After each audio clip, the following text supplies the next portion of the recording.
All right, Janos is going to be back again, and he has another story for us. It's called The Bear and the Djembe.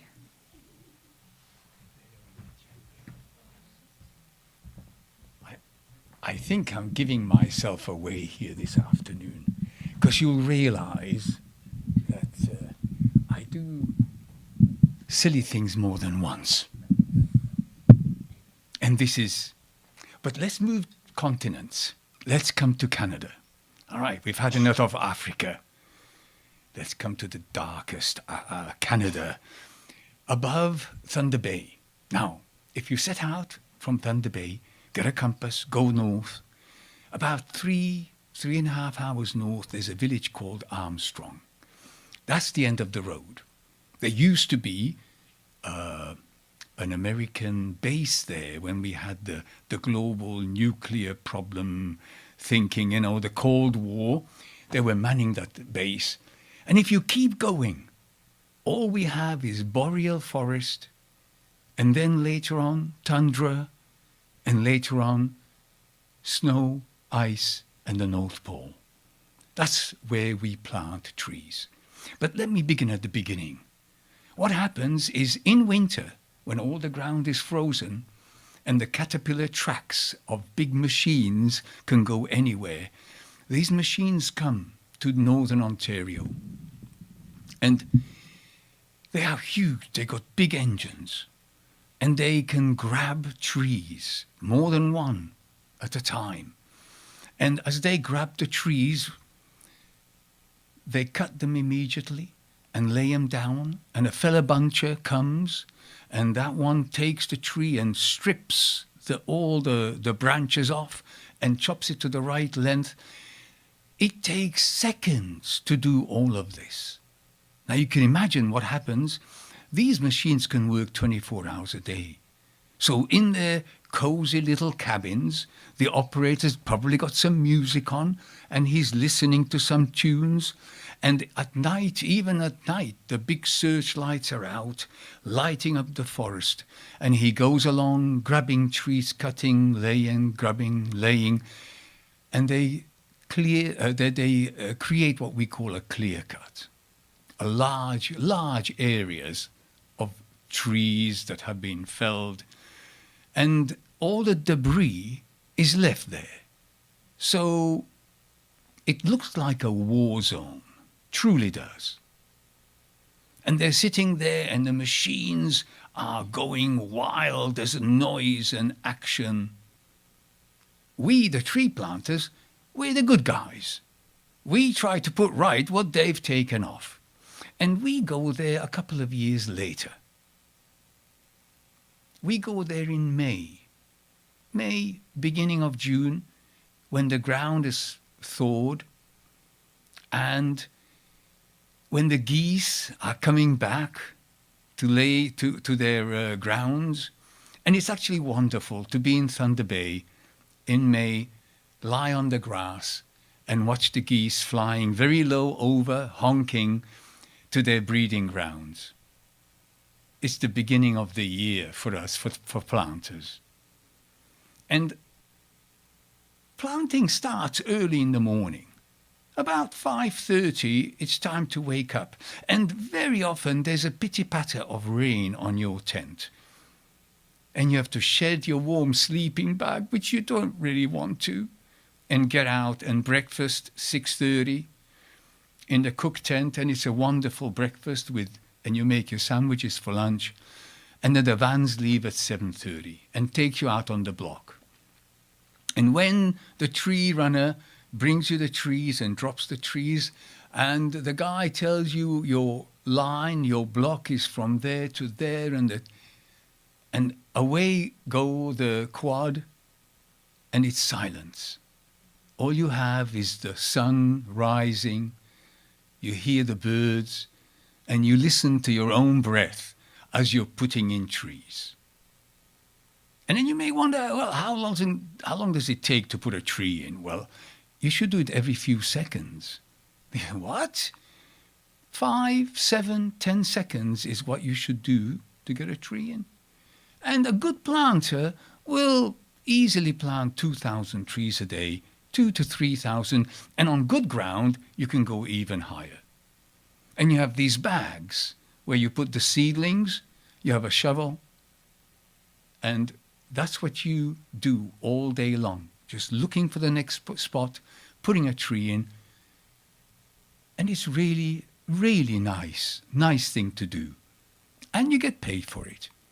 And around 4 o'clock you go back to camp, and often on the way back you have these clear lakes that no one has swum in before, and we all strip off and we dive in and have a frolic in the water, cooling down, back to camp, dinner, usually the food is excellent. And then out come the guitars, the djembes, the instruments, all, and we light a fire, drink a couple of beers, and it's a beautiful lifestyle. When we go there in May, it's virgin forest. And what our job is to put our tents in the forest somewhere.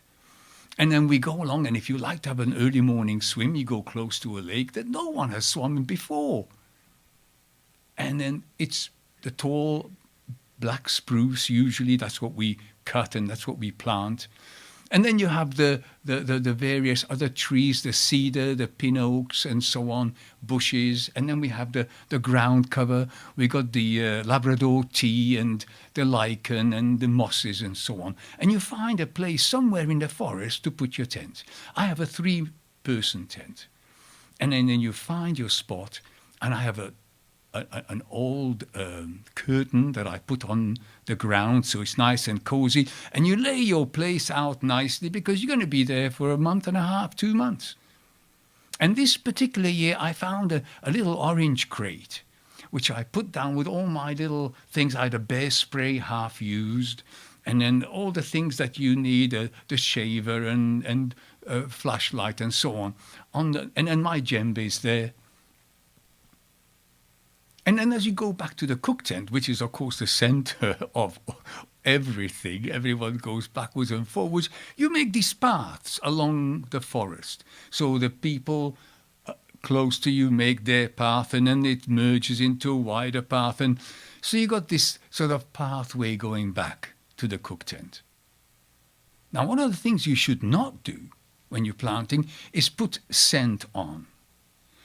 We don't eat bananas. We don't put scent or creams or lotions. Why?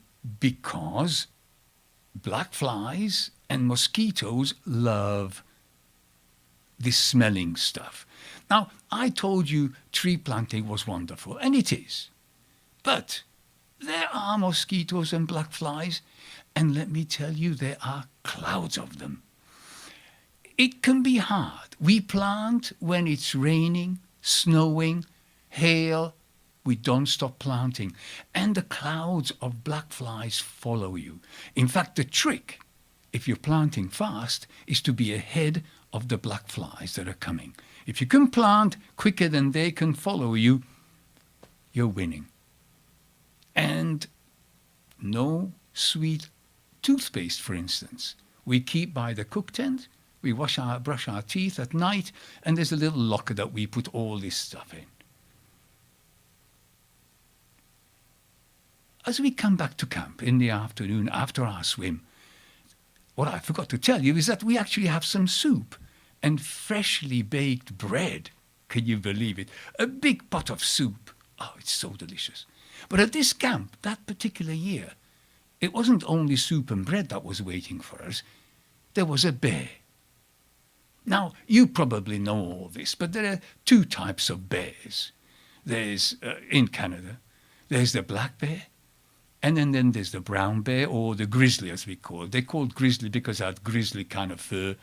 And the grizzly has shorter ears, and the claws on its feet and hands are longer and straighter. Not that we're going to go and check, what kind of bear? Show me your claws.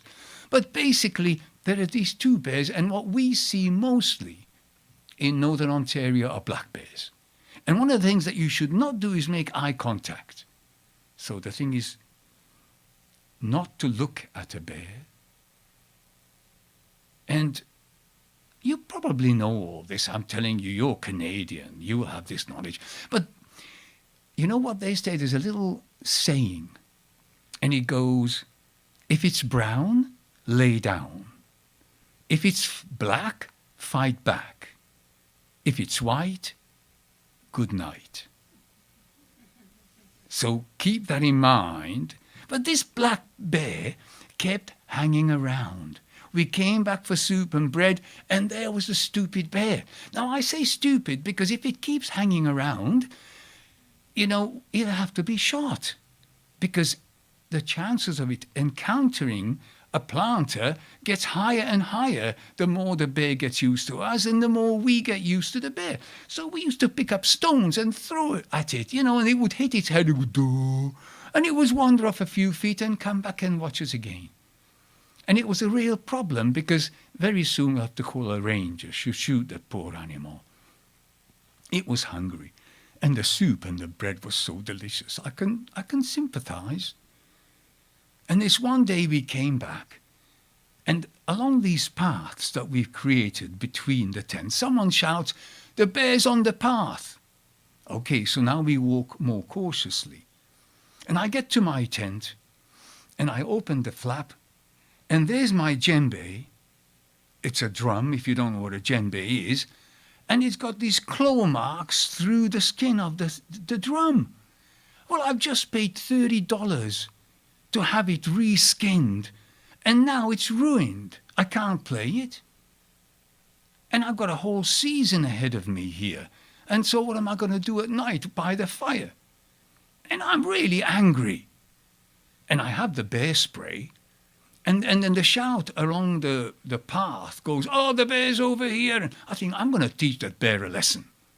So I grab the spray. Now I think maybe some sort of prehistoric warrior spirit comes into me, you know, and we used to chase animals way back in whenever. And I got this spray and I started going down the path because I am angry. And I see the bear. And the bear sees me. Well, he's kind of surprised with me behind him, so he starts running, and I start running. And I try to spray, but it only goes about 8 feet. I don't quite reach him. So I go faster, and the bear goes faster. And next thing, we're running along this path. The bear's going, I'm going, and I'm trying to spray, and I'm really feeling very brave. Until the bear comes to this wide fork of the paths, and there's a tree. Now he goes up the tree. And if you think the bear climbs the same as humans, no. It's not like one leg, 1 foot, another leg. They go up the tree in seconds. It's and he's up the tree. And I get there, out of breath, triumphant. I chase the damn animal up the tree. I look up, he looks down, and then he or she, I don't know, realizes that they are trapped. And they roar. Now, have you heard of Darwin Award? It's an award that's given to someone who does something so stupid that they take themselves out of the gene pool before they can reproduce. And I think to myself, I was close to getting a Darwin Award then. And when this bear rolls down at me, I realize, no, this is not clever. And I go and run the other way as fast as I can back to my tent. But I don't feel a coward. I think I've saved my skin. But the story doesn't end there. The thing is, that bear, I was scared of the bear, but maybe the bear was a little scared of me because he didn't come back to the camp after that. So he didn't have to get shot. Thank you.